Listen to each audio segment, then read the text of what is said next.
Right, so we've got our outputs triggering from our step numbers, but now we need to use our inputs to generate those step numbers. Okay, so I'll walk you through how we do that.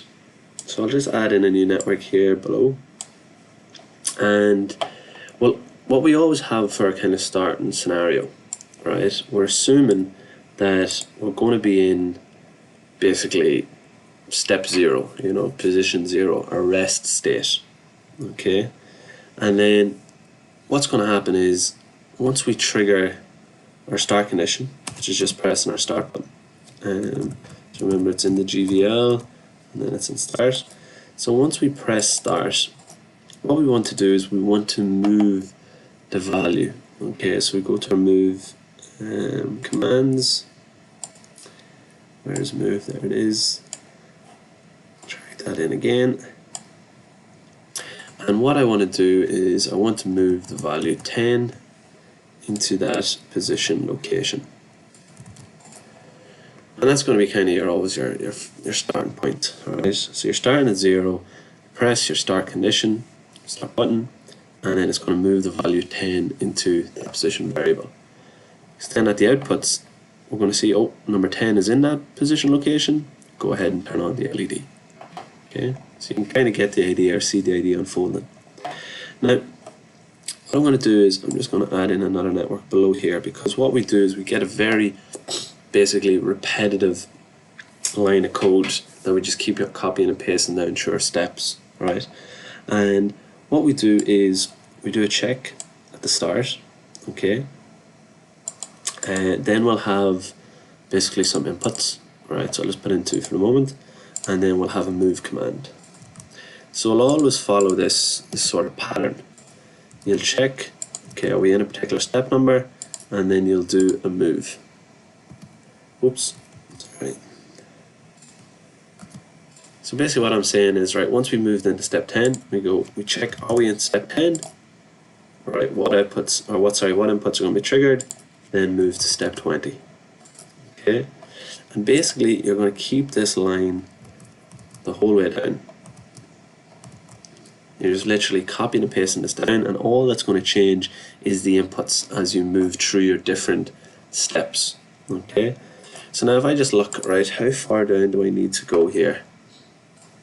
I need to go down to step 120. Right, so we're just dealing with this first part first. Right, so what we're going to do is back to our code.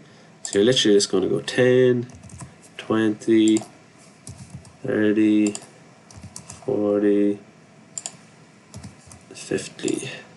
Sorry, 50. And then over here you can see, so 10 has gone to 20, 30, 40, 50, 60. Sorry.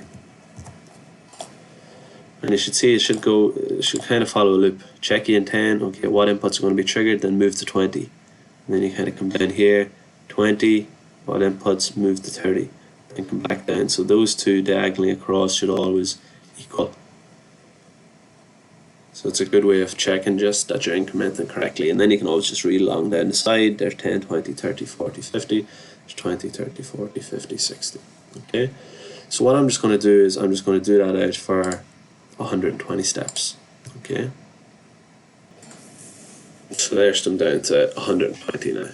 So again, you can see all along the side, increments of 10, going nicely up. And then again, there's your increments of 10. So you can just check that everything's right. Now, this is kind of the bit of trickier part, because you have to try and visualize this in your head as well.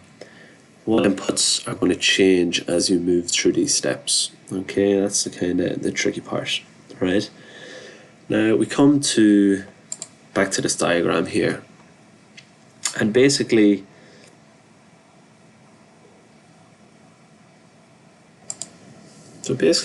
you're trying to look at what action is happening within the step before you move to the next step, right?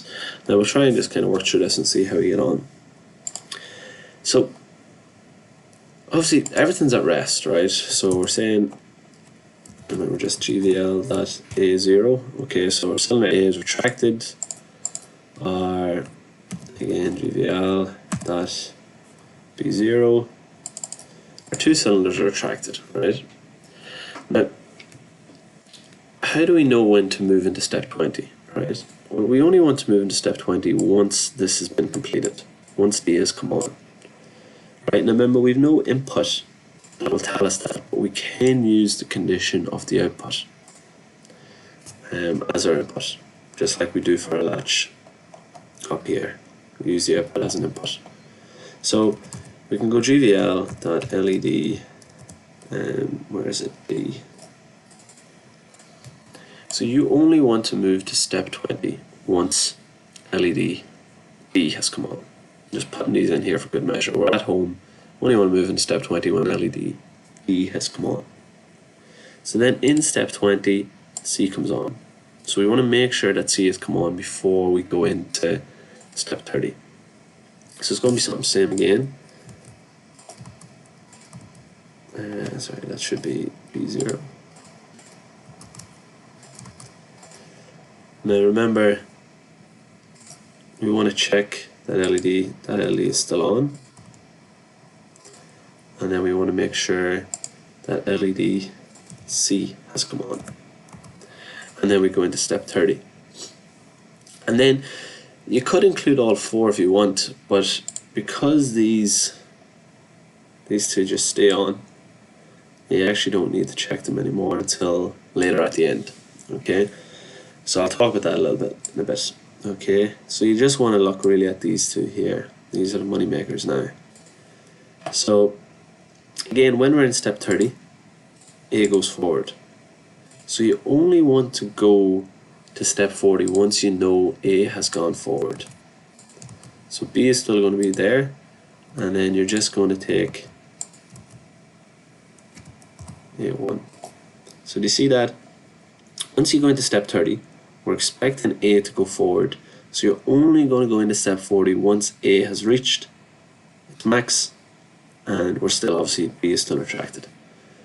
And the reason we do that is because it doesn't matter now how fast or how slow it takes a cylinder to get A to go fully extended.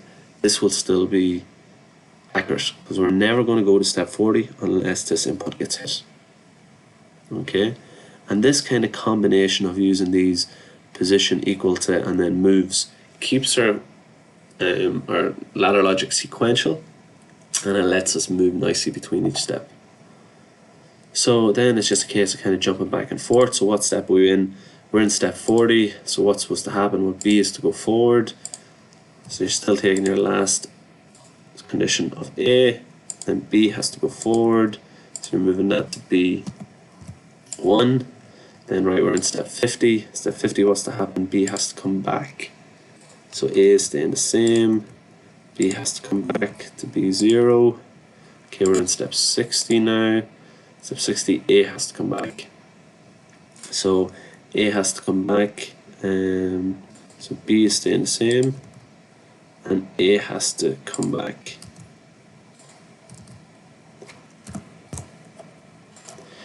And then you go into step 70, and you literally repeat that out down to C minus. Okay, so what you could do as well, if you wanted to, you could copy these,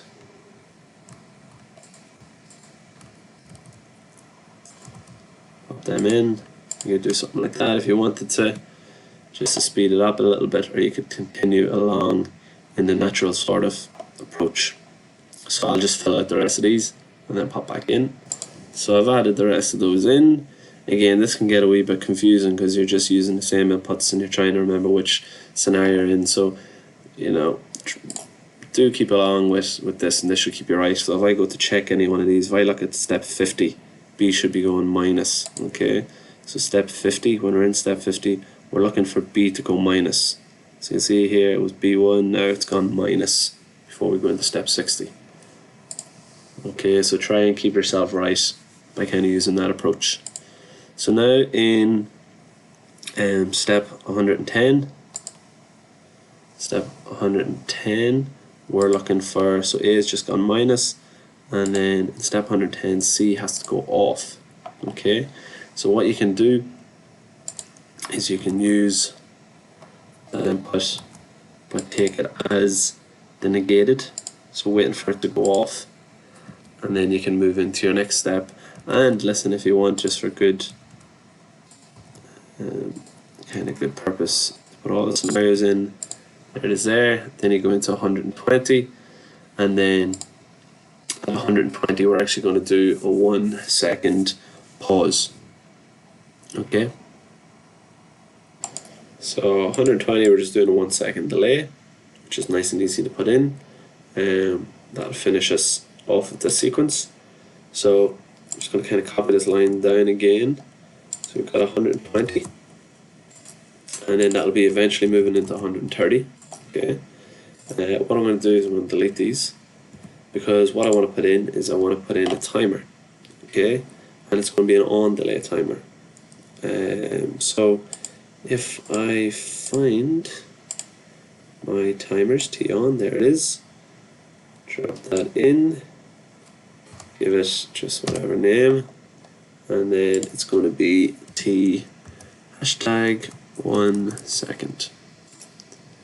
And I usually have to put in this for code assist, I have to put in a variable there, so I really should call the T0 just to match it up with the T0 above it. So I'll just tidy that up, take input just for the moment. And then what you'll actually notice is I didn't put in that step, so 110 C should have went minus. So I'll go back up to my outputs at 110, I should be breaking that much. Okay, so there's how you put in the inputs to generate the step numbers. So you see the step numbers is kind of your transition between your inputs to your outputs, the kind of intermediate between them. So your step numbers activate the outputs, and then use your inputs to generate the step numbers. And we have this kind of zigzag across between a move and a check for an equal to, that helps keep the code sequentially down. And then what we're trying to do is just trying to see what inputs are changing between that. Okay, if we need to put in a time delay, that's it there. So that is the first segment, okay, of our code. And as I said, you could try and do it all, but we're going to try and test this first, see does it work, and then it'll be a case of just putting the rest of it in using the same approach. Okay, so we'll look at a couple of ways of simulating this now and testing it in the next video.